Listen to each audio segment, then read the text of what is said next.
Hi, teachers. Before we jump into the fun world of turtle art and start creating amazing geometric art with code, I wanted to take a second to speak to you about the important skills that students should already have before using turtle art. These are the basics you'll need to know to feel confident and be ready to go. First, you'll need to know how to use a computer or Chromebook.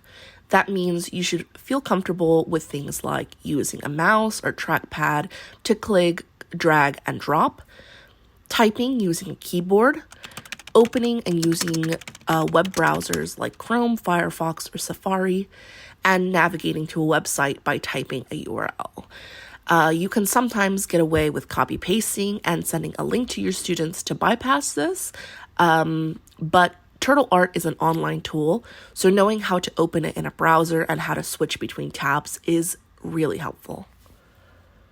Turtle Art involves giving the computer instructions, and sometimes things don't go as planned, and that's okay.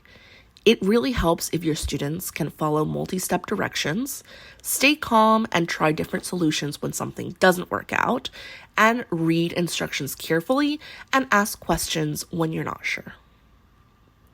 Turtle Art uses math to draw, especially geometry. Your students should be familiar with what shapes and triangles and squares and circles look like, how to measure in degrees, counting and using number patterns, and understanding directions like forward, backwards, left, and right.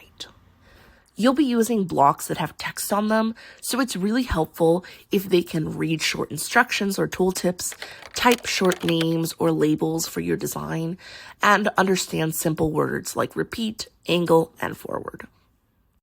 Most of all, Turtle Art is about experimenting and creating something unique.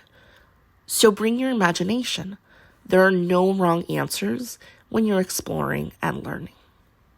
Block coding can be fun and worthwhile with many different age groups.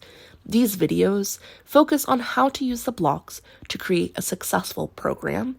I will not be going over the basic computer skills mentioned in this video. You can scaffold these lessons to be able to use them with students who have not already mastered them before this session. Pre-teaching skills needed, explicit teaching of vocabulary, sending links to students to avoid long typing, and having a lot of patience are things that you can implement in order to help young learners.